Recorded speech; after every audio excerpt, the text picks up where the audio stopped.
Mulai dari soal nomor satu, di sini kita akan menemukan jalur terpendek dari kota A ke kota N menggunakan algoritma Dijkstra. Di sini kita ada graf di mana setiap vertex itu menginterpretasikan sebagai kota-kotanya dan edge-nya itu sebagai jarak antara dua kota dan di sini ada nilainya juga.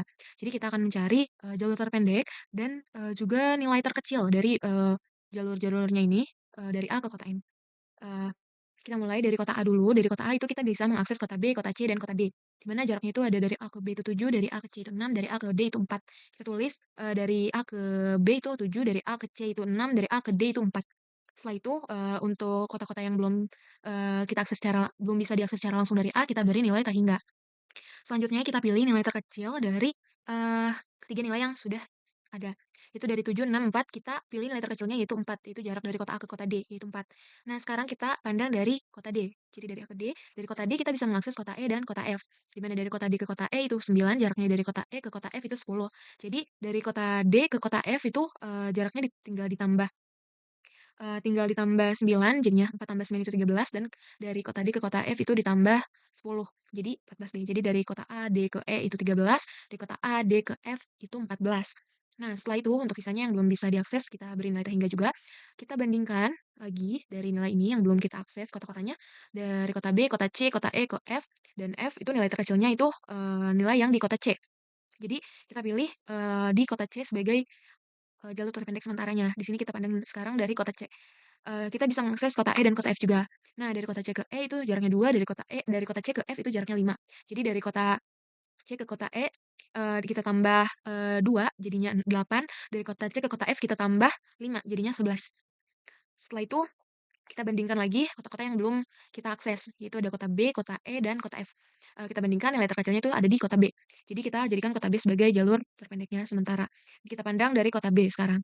Nah, dari kota B, kita juga bisa mengakses kota E dan kota F.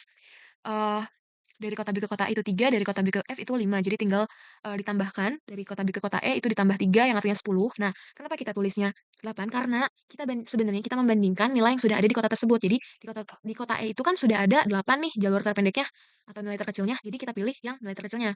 Dari kota B ke E itu kan jadinya 10 ya, lebih besar dari, nilai yang, kita punya sebelumnya. Jadi kita simpan, kita keep yang lebih kecilnya aja, yaitu 8, yaitu dari kota C ke E tadi, dari yang di titik E itu. Nah, dari kota B ke F juga ditambah 5 jadinya 12, yaitu lebih besar kan dari nilai yang, jarak yang udah ada di kota F. Jadi kita pilih yang, lebih kecilnya aja, itu 11. Lalu, eee, berarti tersisa yang belum diakses itu kota E dan kota F. Itu sisanya yang belum bisa diakses secara langsung dari nilai tak hingga. Nah, dipilih nilai terkecilnya itu ada di kota E. Sekarang kita tinjau dari kota E. Di kota E itu kita bisa mengakses kota G, kota H, kota kota G, kota H, kota I, dan kota J. E ke G itu 1 nilainya, E ke H itu 8, E ke I itu 3, E ke J itu 6. Jadi dari kota E ke G itu, ditambah 1 jadi 9, ke kota H ditambah 8 jadi 16, ke kota I ditambah 3 jadinya 11, dan ke kota J itu ditambah 6 jadinya 14. Sisanya kita beri nilai tak hingga. Lalu kita pandang lagi, kita bandingkan lagi dari kota-kota yang belum akses itu nilai terkecilnya. Di sini ada 9.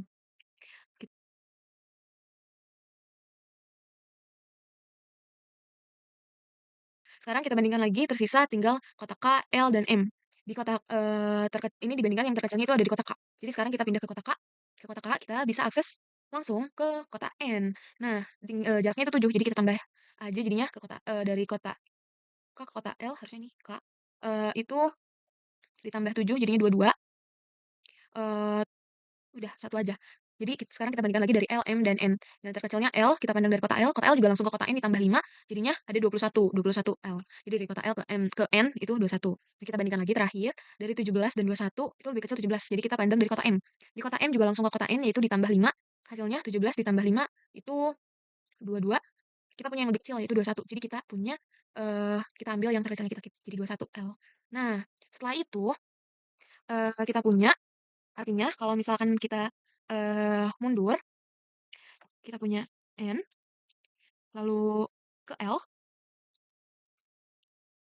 setelah itu oh, ya ke L, setelah itu ke G, setelah ke G kita ke E, jadi sini setelah ke G kita ke E, dari E ke C. Jadi ke C terus dari C itu ke A.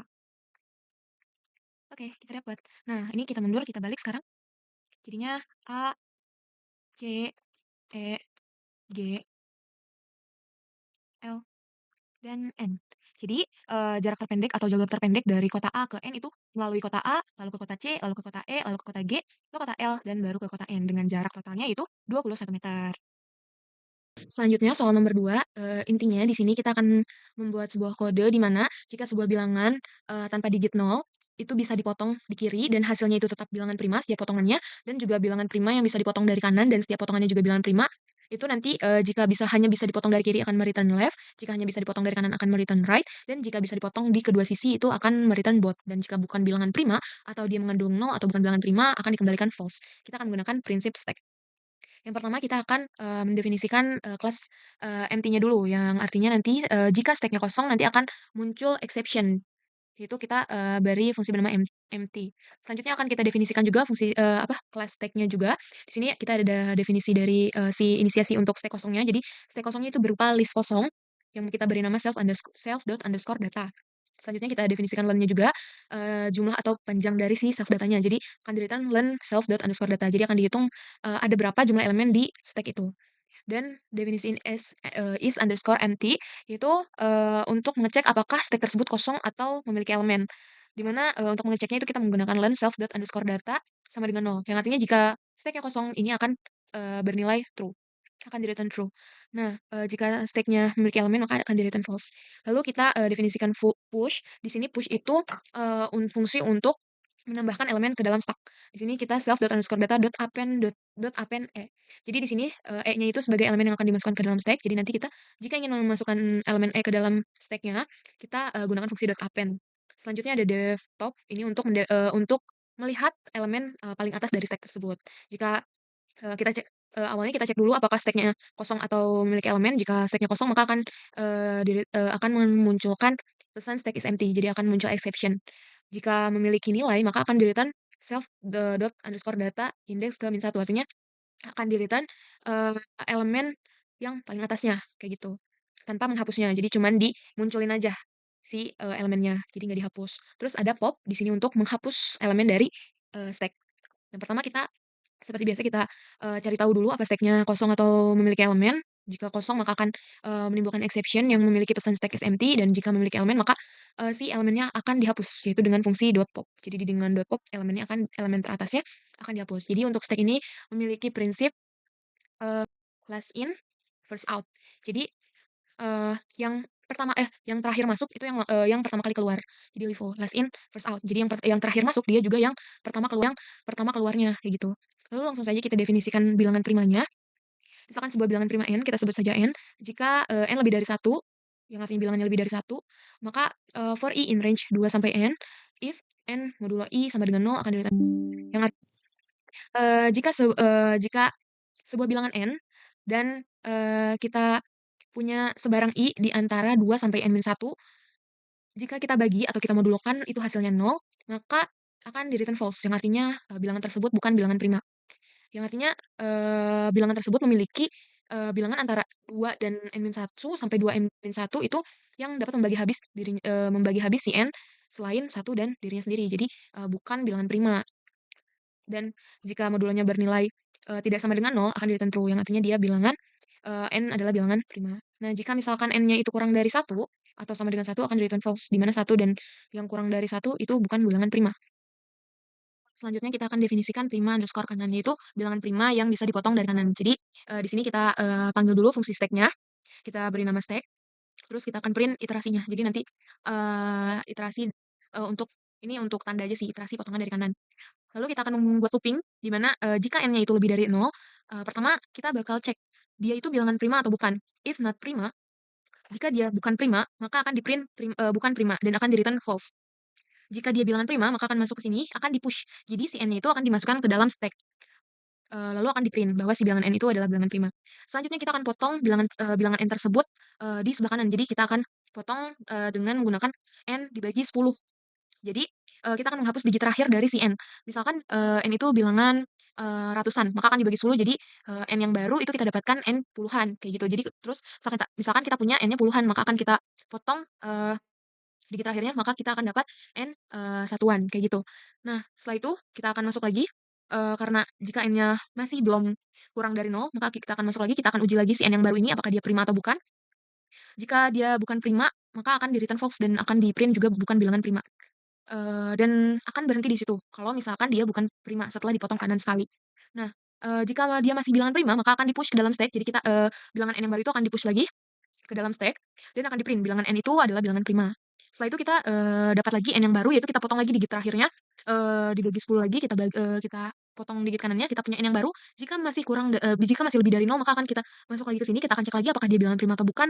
Ini akan terus berulang sampai si N-nya itu kurang dari nol, yang artinya looping-nya itu selesai dan akan di-return true, atau, jika dia, bukan, salah satu potongan itu bukan bilangan prima, akan di-return false dan fungsinya itu selesai. Selanjutnya akan didefinisikan itu prima kiri, itu bilangan prima yang bisa dipotong dari kiri. Pertama kita akan print dulu iterasi potongan dari kiri. Jadi di sini, sama juga kita pakai looping, di mana, N-nya lebih dari nol, kita cek juga, dia bilangan prima atau bukan. Kalau misalkan dia bukan prima akan print bukan bilangan prima dan di-return false. Kalau misalkan dia prima, akan masuk ke sini, dari print bilangan prima. Jadi di-print dulu nih, dia bilangan prima. Selanjutnya, jika N lebih dari 10, lebih dari sama dengan 10, yang artinya N-nya itu dia 2 digit, maka kita akan punya N yang baru, yang pertama N-nya itu akan kita jadikan string dulu.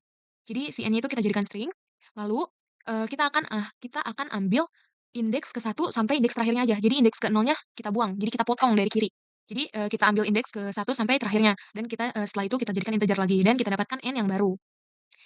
Nah, setelah itu, untuk fungsi else-nya ini jika N-nya itu, satuan atau dia cuma satu digit, maka N-nya itu akan, sama dengan nol. Itu akan keluar dari si, si while-nya tadi, si looping-nya. Jadi kalau misalkan N-nya sama dengan nol kan artinya dia tidak masuk looping lagi ya, jadi langsung ke di-return true. Jadi kalau misalkan, N-nya itu masih lebih dari sama dengan 10 atau masih 2 digit, dia akan masuk lagi ke sini, akan dicek lagi apakah dia prima atau bukan. Kalau misalkan bukan prima, dia akan di-return false dan di-print bukan bilangan prima. Kalau misalkan dia prima, akan dipotong lagi nanti. Misalkan, kita dapatnya puluhan, maka, akan dipotong yang, nilai kirinya. Jadi kita ambil indeks ke satunya sampai indeks terakhirnya aja, kayak gitu. Jadi ini akan terus berulang, eee, sampai nanti tinggal satuan keluar dari looping dan akan di-return true jika semuanya itu bilangan prima. Selanjutnya, kita bikin fungsi lagi, cek potongan prima. Jadi pertama kita akan di-print dulu nih bilangan si N-nya apa. Selanjutnya, jika terdapat N, jadi, jika terdapat string 0 di string N, jadi kita jadikan N-nya itu sebagai string dulu. Nah, jika terdapat 0 di string tersebut atau di si bilangan N itu tersebut, maka akan di-return false dan di-print si N-nya itu bukan bilangan prima. Nah, selanjutnya, kita akan panggil si fungsi, prima underscore kiri, yaitu untuk cek tadi dia bisa dipotong dari kiri atau enggak. Terus akan, kita panggil lagi prima kanannya, dia bisa dipotong dari kanan atau enggak. Jadi ini hasilnya, fungsi prima underscore kiri dan prima underscore kanan itu hasilnya true atau false. Kalau misalkan dia bisa dipotong dari kiri, maka akan, kirinya itu bernilai true, dan jika dia bisa dipotong dari kanan, maka, kanan akan bernilai true. Lalu, kondisi jika kiri dan kanan, artinya jika kanan dan kirinya itu true, maka akan di-return both. Artinya bilangan tersebut, bisa dipotong dari kanan maupun kiri. Selanjutnya jika, yang true itu hanya kiri, yang artinya dia hanya bisa dipotong kiri, akan di-return left. Dan, artinya maka bilangan prima tersebut hanya bisa dipotong dari kiri. Selanjutnya, jika yang true itu, yang kanan, maka akan di-return right, yang artinya bilangan prima tersebut hanya dapat dipotong dari kanan. Dan jika bukan, keduanya kiri dan kanan itu nilainya false, yang artinya bukan bilangan prima, artinya akan di-return false, yaitu N itu bukan bilangan prima yang dapat dipotong dari kiri maupun kanan. Jadi dia bukan bilangan prima dan nggak bisa dipotong juga. Lalu kita ada contoh juga di sini, ada bilangan 3797, 47, 53, dan 20. Kita coba running. Nah, untuk, bilangan 3797, iterasi dari potongan kirinya, 3797 itu bilangan prima, terus kita potong dari kanan, kita potong dari kiri, jadi dapat 797 itu bilangan prima juga. Terus kita potong lagi dari kiri, 7-nya hilang, jadi 97 bilangan prima juga. Sisa 7 bilangan prima. Terus kita cek lagi, dia bisa potong kanan nggak? 3797 itu bilangan prima, kita potong di kanan, 7-nya habis, jadi 379 dia bilangan prima juga. Terus dipotong lagi, dari kanan, 9-nya hilang, jadi 37 dia bilangan prima. Terus sisa 3 itu bilangan prima. Jadi dia bisa dipotong kanan dan kiri. Jadi bilangan 3797 adalah bilangan prima yang dapat dipotong dari kiri maupun kanan. Selanjutnya ada bilangan 47, kita cek, dari kiri dulu, dia dipotong di kiri, 47 kan bilangan prima, kita potong 4-nya berarti, dapat 7, 7 bilangan prima. Terus kita coba, dipotong di kanan, 47 bilangan prima, kita potong 7-nya, sisa 4. 4 itu bukan bilangan prima, nanti dia hasilnya berarti yang kanannya itu false, artinya dia cuma bisa dipotong kiri. Jadi bilangan 47 adalah bilangan prima yang hanya dapat dipotong dari kiri. Dan bilangan 53 kita potong dari kiri, dapat 3, 3 juga bilangan prima, terus dari potong dari kanan bilangan prima. Jadi 53 adalah bilangan prima yang dapat dipotong dari kanan dan kiri. Yang terakhir ada bilangan 20 karena dia mengandung, digit nol, maka artinya bukan bilangan prima. Lanjutkan ke soal nomor 3, di sini kita akan membuat link list yang berisi informasi-informasi tempat wisata dan jarak ke tempat wisata, yang telah dikunjunginya. Di sini ada daftarnya, ada museum dan jarak ke tempat selanjutnya, ada 2 kilometer, taman kota itu 1,5 dan seterusnya. Kita akan, membuat kelas list dan note juga, jadi kita, berbentuk note. Yang pertama, pastinya kita akan definisikan kelas empty-nya dulu untuk, exception jika si list-nya itu kosong. Lalu kita definisikan, link list-nya, kita menggunakan, algoritma Q. Pertama kita definisikan node-nya dulu. Node itu kan memiliki, 2 bagian ya, yaitu elemen dan referensi atau, yang menuju ke selanjutnya. Nah, di sini kita definisikan dulu, elemen self.elemennya sebagai elemen, next-nya itu kita self._next dan distance atau jaraknya kita self._distance. Selanjutnya kita definisikan si link queue-nya, di link list itu kita, node pertama itu kita sebut head dan node terakhir itu kita sebut tail. Jadi, kita punya modal jika memanggil kelas link queue, kita punya modal self._head-nya itu nol, none, dan self._tail-nya itu none, dan self size-nya juga nol. Kita definisikan len-nya atau panjangnya itu sebagai self._size dan, self is empty itu untuk mengecek apakah si link list-nya itu, kosong atau memiliki elemen. Selanjutnya fungsi dequeue untuk menghapus elemen. Di sini pertama kita cek dulu apakah dia kosong, link list-nya atau memiliki elemen. Jika kosong maka akan muncul exception yang memiliki pesan queue is empty. Kalau misalkan dia memiliki elemen, yang pertama, node paling pertama atau self, head-nya yaitu elemennya kita jadikan, kita namai sebagai answer. Selanjutnya, self._head._next. Jadi di, eee, node paling awal, di referensinya, itu kita namai sebagai self head. Jadi, elemennya kita, namai answer, next-nya atau referensinya kita namai self head. Selanjutnya, apa, ukurannya, size-nya kita akan kurangi 1. Jika jika setelah dikurangi 1, jika si, link list-nya itu kosong, maka self._tail-nya akan none dan akan di-print di queue, elemen dari node pertamanya dan queue-nya, yaitu, elemen-elemen yang masih tersisa dan akan di-return juga si, elemen yang dihapusnya. Terus kita ada jumlah jarak, definisikan jumlah jarak fungsinya. Pertama kita, inisiasi jumlah jaraknya itu jumlahnya 0. Lalu, ada self head, kita namai self head node pertamanya itu sebagai current node, node saat ini. Lalu, pertama kita jumlahnya akan dikurangi, jarak dari, ekornya.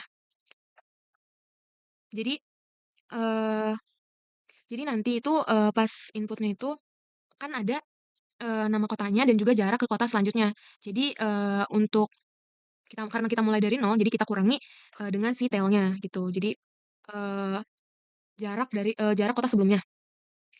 Lalu kita punya looping juga, looping while current node, saat current node, jumlahnya akan ditambah current node distance, dan current node distance-nya akan diganti, current node next. Jadi, pertama jumlahnya itu, awalnya kan nol, terus, dikurangi elemen, terakhir, jarak elemen terakhir, selanjutnya jumlah total jaraknya itu akan ditambah, eee, kota yang, saat ini, jadi jarak kota yang telah kita, kunjungi, kayak gitu.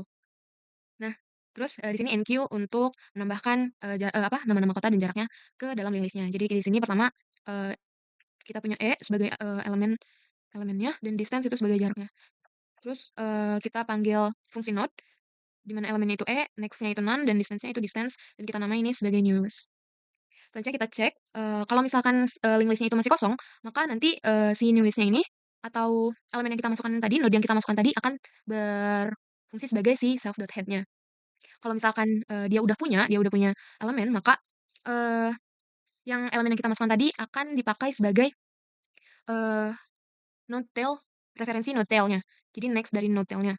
Terus, dan kita ganti newest-nya sebagai, tail-nya juga. Jadi nanti, kita tuh punya, node tail-nya itu, elemennya itu sebuah node dan referensinya juga sebuah node. Lalu akan ditambah satu size-nya. Akan di-print tempat wisata yang dikunjungi dan total jarak tempuhnya juga. Di sini untuk mendefinisikan agar terlihat rapi hasil print-nya. Jadi nanti, kita punya link kosong dulu, terus kita simpan dulu, elemen teratasnya sebagai current. Jika current atau elemennya itu bukan none, maka, akan di-return F tanda panah dot join result. Jadi nanti, akan disatukan dengan, ini pemisahnya, tanda panah. Kalau misalkan, eee, node pertamanya itu kosong, maka akan di-append current dot elemennya. Jadi eee, elemen dari si head-nya akan dimasukkan ke si result-nya, terus current-nya akan diganti ke, referensinya dari head-nya tadi. Langsung aja, jadi kita panggil dulu link queue, kita masukkan ke to list. Pertama kita masukkan museum kota. elemennya itu museum kota, distance-nya atau jaraknya itu 2. Jadi kita awalnya, masuk ke museum kota. Jadi, tempat wisata yang dikunjungi itu museum kota, total jaraknya yang ditempuh 0, karena kita mulai dari museum kota. Selanjutnya, kita masukkan taman kota, jaraknya itu 1,5 ke tempat berikutnya. Jadi, kita dari museum kota kita ke taman kota. Jadi jarak yang kita tempuh itu 2, karena dari museum kota ke taman kota itu 2 kilometer. Selanjutnya, kita masukkan Pantai Indah, sebagai elemen dan 3 sebagai distance-nya. Jadi, dari museum kota kita ke taman kota dan Pantai Indah. Jadi, dari museum kota ke taman kota itu 2 kilometer, dan dari taman kota ke Pantai Indah itu 1,5 kilometer, jadi 3 kilometer jaraknya. Lalu, kita tambah lagi ke kebun binatang yang jaraknya itu ke tempat selanjutnya 4,5. Jadi dari, museum kota, ke taman kota, ke Pantai Indah, dan ke kebun binatang. Tadi museum kota ke taman kota itu 2 kilometer, taman kota ke Pantai Indah 1,5, dari Pantai Indah ke, kebun binatang itu 3. Jadi kita total jarak yang ditempuh itu 6,5 kilometer. Dan selanjutnya kita ke pusat perbelanjaan dan terakhir kita ke Menara Kota. Jadi, dari museum kota ke taman kota, Pantai Indah, kebun binatang, pusat perbelanjaan, dan Menara Kota. Total jarak yang ditempuh adalah 13,5. Dari museum ke taman itu, 2, dari taman ke pantai itu 1,5, dari pantai ke kebun binatang itu 4,5, dari pantai ke kebun binatang itu 3, dari kebun binatang ke pusat perbelanjaan itu 4,5, dan dari pusat perbelanjaan ke Menara Kota itu 2,5. Jadi total jarak yang ditempuh dari museum kota ke taman kota, Pantai Indah, kebun binatang, pusat perbelanjaan, dan Menara Kota itu 13,5 kilometer. Lanjut ke soal nomor 4, di sini kita akan membuat sebuah kode untuk manajemen antrian di sebuah tempat wisata, yaitu roller coaster. Jadi di sini ada 3 tiket, regular, VIP, super VIP, dan juga ada waktu tunggunya. Regular 30 menit, VIP 20 menit, super VIP, 10 menit. Jadi kita akan membuat, antrian berdasarkan prioritas super VIP, VIP, dan VIP, dan juga memperhatikan waktu kedatangan, masing-masing. Dan untuk kapasitas dari wahananya itu 24 orang, dan untuk ada penanganan juga, ada beberapa tantangan juga di sini, ada aturan 20% setiap, peluncuran roller coaster-nya itu 20%, kapasitasnya itu reguler, tapi, itu menyesuaikan. Nah, ini untuk data pengunjungnya, di sini ada 100, data, ada ID, waktu kedatangan, dan juga jenis tiketnya. Selanjutnya, kita import dulu data dari modul datetime dan import collection dari DQ, import DQ dari, modul collection. Pertama, kita buat node dulu. Jadi di sini node-nya itu berisi ID, jenis tiket, waktu kedatangan, dan timestamp. Nah, ID-nya itu kita sebut sebagai self.id, jenis tiketnya jenis underscore tiket, dan waktu kedatangan itu waktu kedatangan dan timestamp. Selanjutnya kita, definisikan juga fungsi LT, di mana ini untuk membandingkan timestamp-nya apakah, itu lebih kecil dari, pengunjung yang lain. Jadi ini untuk membandingkan untuk prioritas nantinya. Lalu kita, definisikan juga kelas queue, kita beri nama queue system. Pertama kita inisiasi dulu, di sini kita, antriannya kita berapa list, itu kita sebut self.queue. Lalu ada kapasitas dari roller coaster-nya itu 24, dan tadi ada kriteria bahwa setiap peluncuran roller coaster itu, 20% atau 0,2 dari kapasitasnya itu adalah reguler. Jadi minimal, pengunjung reguler yang naik di, roller coaster-nya, dan, maksimal waktu tunggunya untuk reguler tadi itu 30 menit, kita ubah jadi detik, jadi dikali 60, dan ada VIP itu 20 menit, kita kali 60 juga, dan super VIP juga kita kali 60. Selanjutnya kita definisikan add underscore visitor. Jadi kita akan, memasukkan data-data pengunjung, kita rapikan. Pertama, eee, kita masukkan dulu data pengunjungnya, if not is instance pengunjung list. Jadi kalau misalkan datanya itu bukan berupa list, nanti, kita akan buat datanya itu sebagai list. Jadi nanti kalau misalkan datanya bukan berupa list, nanti kita akan, jadikan, datanya itu sebagai list, kayak gitu, untuk memudahkan, karena kita menggunakan, prinsip queue yang berupa list.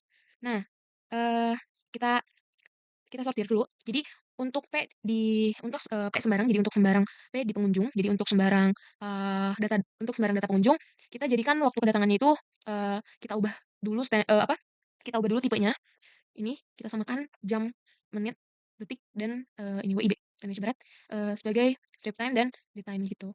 Lalu kita timestamp, timestamp itu, jadi kita jadikan waktu kedatangan itu sebagai timestamp.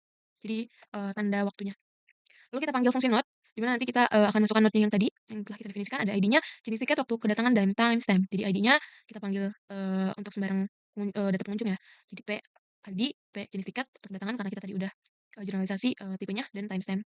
Lalu setelah itu, datanya tadi kita append, kita masukkan ke dalam queue-nya, self.queue.append. Jadi nanti kita masukkan node-nya, ini yang tadi kita buat node-nya, kita masukkan ke dalam queue-nya. Dan kita sorting berdasarkan waktunya. Jadi nanti, setelah, kita masukkan semua data pengunjung, kita sorting berdasarkan waktu kedatangannya. Nah, untuk proses queue-nya, kita masuk ke definisi queue-nya, ada current time atau waktu saat ini. Untuk waktu saat ini kita bisa atur, terserah kita, mungkin bisa jadi kayak, kita buka wahananya itu sekitar jam 9 atau jam berapa gitu, jadi kita bisa atur sendiri. Di sini kita siapkan dulu list kosongnya, kita beri nama coaster riders, jadi, penumpang roller coaster. kita looping, kita menggunakan looping while, eee, ketika jadi untuk setiap elemen di self queue dan current time lebih dari sama dengan self dot queue indeks pertama, dot waktu kedatangan. Artinya, jika waktu saat ini itu lebih besar atau sama dengan waktu kedatangan, eee, antrian pertama. Jadi, si antrian pertama itu masuk, itu tuh waktunya, harus lebih kecil dari waktu saat ini. Jadi kalau misalkan kita mulai, wahananya itu jam 9, artinya pengunjungnya itu harus datang, di sebelum jam 9, kayak gitu. Atau bisa juga current time ini, saat wahananya, dimulai. Jadi misalkan setiap 15 menit berarti, nanti mengikuti. Jadi sebelum 15 menit pengunjungnya itu harus sudah ada, kayak gitu. Jadi nanti di-looping-nya sampai, waktu kedatangannya itu sampai waktu, wahananya dimulai. Nah pertama, dari antriannya kita keluarkan, dari antriannya. Kalau queue itu kan mengandung prinsip, first in first out. Jadi, orang yang pertama masuk adalah orang yang pertama keluar. Jadi nanti kita, masukkan pengunjung atau antrian pertama, kita sebut rider, lalu, kita ada kondisi di mana current time dikurangi, waktu kedatangannya. Kita jadikan, apa, total second kita jadikan detik sebagai waktu tunggu. Jadi, dia sudah berapa lama menunggu berdasarkan, waktu nanti peluncuran si wahananya. Jadi, saat kedatangan sampai peluncuran wahana itu berapa detik, jadi kita sebut sebagai wait time second. Jika waktu tunggunya dia itu kurang dari sama dengan, waktu maksimal tunggu berdasarkan tiketnya tadi, kalau misalkan dia tiketnya, super VIP kan waktu tunggunya 10 menit, kalau VIP itu, 20 menit, kalau reguler itu 30 menit. Jadi kalau misalkan looping itu akan berjalan jika waktu tunggu dia, tidak melebihi, waktu tunggu maksimalnya berdasarkan jenis tiketnya, kayak gitu. Nanti, kalau misalkan, nanti setelah itu langsung akan dimasukkan ke antrian roller coaster-nya. Kita masukkan ke, list coaster_riders.append. Jadi nanti kita akan masukkan si rider-nya, atau antrian pertamanya tadi ke, wahananya, antrian wahananya. Setelah itu, jika land_coaster_riders itu lebih dari 0, artinya, jika, roller coaster-nya itu memiliki antrian, maka akan di-print. Pertamanya akan di-print dulu perjalanan roller roller coaster berapa penumpang, artinya, ada berapa orang yang naik saat ini, pada jam berapa, current time, jam diluncurkannya wahana tersebut. For rider in coaster riders, jadi untuk, setiap, apa, pengunjung antrian tadi di, antrian roller coaster itu akan di-print ID-nya, jenis tiketnya, dan waktu kedatangannya, kayak gitu. Nah, jika, tadi, kode ini kan dijalankan jika, antrian coaster-nya itu. Nah, kalau misalkan nggak ada, akan masuk ke fungsi else, yaitu di-print tidak ada penumpang yang berangkat pada current time, pada waktu pemberangkatan, peluncuran wahananya, kayak gitu. Dan, setelah itu akan dihapus. Jika sudah selesai, jika semuanya sudah meluncur sesuai waktunya, maka, antriannya akan dihapus. Kita akan, nambah lagi, antrian antrian yang tadi, pengunjung itu ke antrian roller coaster-nya. Langsung ke implementasinya, pertama kita panggil, fungsi queue system-nya sebagai queue system, dan kita akan tambahkan, data pengunjungnya, add_visitor. Jadi tadi fungsi ini, nanti akan kita masukkan, data yang ini ke si queue-nya. Jadi akan dimasukkan ke si queue, akan di-append. Di sini kita, berdasarkan ID-nya, jenis tiket, waktu kedatangan, dan timestamp-nya, dan diurutkan berdasarkan waktu kedatangannya. Lalu kita, inisiasi waktu dimulainya peluncuran. Kita, di sini saya menggunakan jam 9.15 WIB sebagai waktu pertama peluncurannya. Jadi, dan akan berakhir jam, 15.30 sore. Jadi untuk waktu berjalannya wahana itu akan dimulai peluncuran pertamanya itu 9.15, peluncuran terakhir adalah 15.30, dan peluncurannya itu akan, berjalan setiap 15 menit. Ini bisa diatur, disesuaikan dengan, kemauan kalian sendiri. Jadi di sini kita current time-nya itu sebagai waktu dimulainya, ketika current time-nya kurang dari sama dengan end time, yang artinya current time-nya nanti akan, berjalan sesuai intervalnya, nanti akan bertambah 15 menit, bertambah 15 menit. Jika dia masih kurang dari, waktu terakhirnya, waktu berhentinya wahana, maka akan dipanggil proses queue. Jadi nanti dia akan masuk ke ini, fungsi yang ini. Setelah itu, current time-nya akan ditambah dengan intervalnya tadi 15 menit. Nah, kita coba jalankan. Nah, berdasarkan data tadi, kita dapat perjalanan pertama roller coaster itu kan dimulai 9.15 WIB. Di sini kita ada 6 penumpang. Yang pertama itu ada ID-nya, ID 1 itu, tiketnya jenis tiketnya reguler, waktu kedatangan itu jam 9.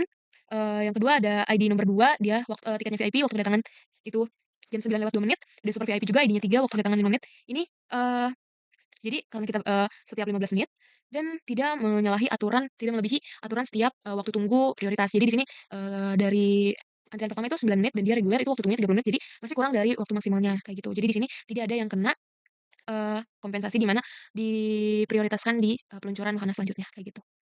Nah, setelah itu masuk ke, peluncuran kedua di jam 9.30, kita punya 4 penumpang di sini. Jadi, untuk setiap peluncurannya itu, agar tidak menyalahi, aturan waktu maksimal tunggu tiap jenis tiket, kita, tidak mengisi secara full kapasitas wahananya, yaitu 24.